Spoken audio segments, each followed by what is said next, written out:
शहर के कॉलेज में पढ़ने वाला अमित छुट्टियों में अपने गांव आया तो उसकी माँ बोली, मेरी सहेली चंदा आई थी। वह और उसकी बेटी रंभा तुझे बहुत याद कर रही थी। वह कह गई कि तू जब गांव आए तो उनसे मिलने उनके गांव आ जाए, क्योंकि रंभा अब तेरे साथ रहकर अपनी पढ़ाई करेगी। यह सुनकर दूसरे दिन ही अमित अपनी माँ की सहेली चंदा से मिलने उनके गांव चला गया था। जब अमित वहां पहुंचा तो चंदा और उनके घर के सभी लोग खेतों पर गए थे। घर पर रंभा अकेली थी। अमित को देखकर वह बहुत खुश हुई थी, बेहद खूबसूरत थी। उसने जब शहर में रहकर अपनी पढ़ाई करने की बात कही तो अमित उससे बोला, तुम मेरे साथ रहकर शहर में पढ़ाई करोगी तो वहाँ पर तुम्हें शहरी लड़कियों जैसे कपड़े पहनने होंगे। वहाँ पर यह चुन्नी वुन्नी का फैशन नहीं है। कहकर अमित ने उसकी चुन्नी हटाई तो उसके हाथ रंभा के सुडौल उबरों से टकरा गए। उसकी छुअन से अमित के बदन में बिजली के करंट जैसा झटका लगा। ऐसी ही झटका रंभा ने भी महसूस किया था। वह हैरान होकर उसकी ओर देखने लगी तो अमित उससे बोला, यह लंबी चौड़ी सलवार भी नहीं चलेगी। वहाँ पर तुम्हें शहर की लड़की की तरह रहना होगा। उनकी तरह लड़कों से दोस्ती करनी होगी। उनके साथ वह सब कुछ करना होगा जो तुम गांव की लड़कियां शादी के बाद अपने पतियों के साथ करती हो। कहकर वह उसकी ओर देखने लगा तो वह शर्माते हुए बोली, यह सब पाप होता है।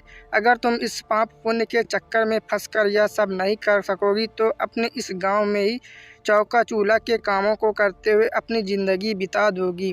कहकर वह उसकी ओर देखते हुए बोला, तुम खूबसूरत हो, शहर में पढ़ाई करके ज़िंदगी के मज़े लेना। इसके बाद अमित उसके नाजुक अंगों को बार बार छूने लगा। उसके हाथों की छुअन से रंभा के तन बदन में बिजली का करंट सा लग रहा था। वह जोश में आने लगी थी। रंभा के माँ बाप खेतों से शाम को ही घर आते हैं, इसलिए उन्हें किसी के आने का डर नहीं था। यह सोचकर रंभा धीरे से उससे बोली, चलो अंदर पीछे वाले कमरे में चलते हैं। यह सुनकर अमित उसे अपनी बाहों में उठाकर पीछे वाले कमरे में ले गया। कुछ ही देर में उन दोनों ने वह सब कर लिया जो नहीं करना चाहिए था।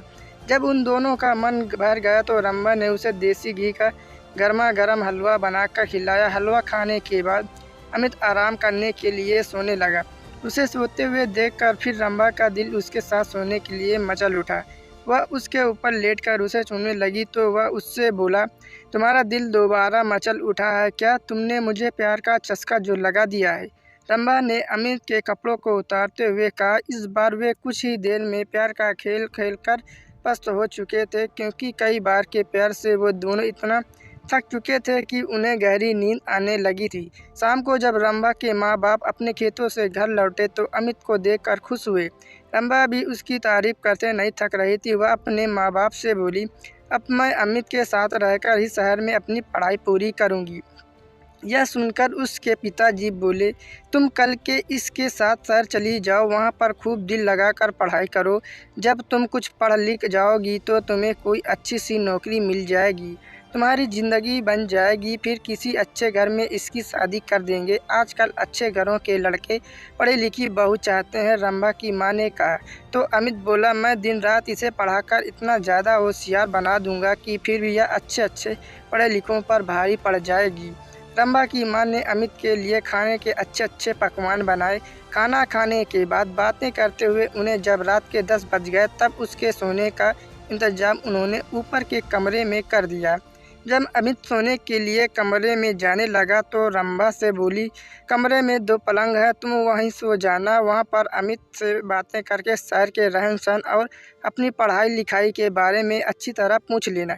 यह सुनकर रंभा मुस्कुराते हुए बोली, जब से अमित घर पर आया है तब से मैं उसको खूब जानकारी ले चुकी हूँ। पहले मैं एकदम अनाड़ी थी, लेकिन अब मुझे इतना होशियार कर दिया है कि मैं अब सब कुछ जान चुकी हूँ कि असली ज़िंदगी क्या होती है। यह सुनकर चंदा खुशी से मुस्कुरा उठी। वे दोनों ऊपर वाले कमरे में सोने चले गए थे। कमरे में जाते ही वे दोनों एक दूसरे पर टूट पड़े। शहर में आकर अमित ने रंभा के लिए नए नए फैशन के कपड़े खरीद दिए, जिन्हें पहनकर वह एकदम फिल्म हीरोइन जैसी फैशनेबल हो गई थी। अमित ने एक कॉलेज में उसका एडमिशन भी करा दिया था। जब उनके कॉलेज खुले तो अमित ने अपनी कई अमीर दोस्तों से उसकी दोस्ती करा दी, तो रंभा ने भी अपनी कई सहेलियों से अमित की दोस्ती करा दी। गांव की सीधी सादी रंभा शहर की ज़िंदगी में ऐसी रम गई थी कि दिन में अपनी पढ़ाई और रात में अमित और उसके दोस्तों के साथ खूब मौज मस्ती करती थी। जब रंभा शहर से दूसरी लड़कियों की तरह बन संवर कर अपने गांव जाती तब सभी लोग उसे देखकर हैरान रह जाते थे। उसे देखकर उसकी दूसरी सहेलियां भी अपने माँ बाप से उसकी तरह शहर में पढ़ने की जिद कर के शहर में पढ़ने लगी थी। अब अमित उस गांव की सहेलियों के साथ भी मौज मस्ती करने लगा था। उसने रंभा की तरह उनको भी प्यार का चस्का जो लगा दिया था। तो दोस्तों, यह स्टोरी पसंद आई हो तो प्लीज़ लाइक कर देना और चैनल में नए हो तो प्लीज़ चैनल को सब्सक्राइब करके बेल आइकन को दबा देना, जिससे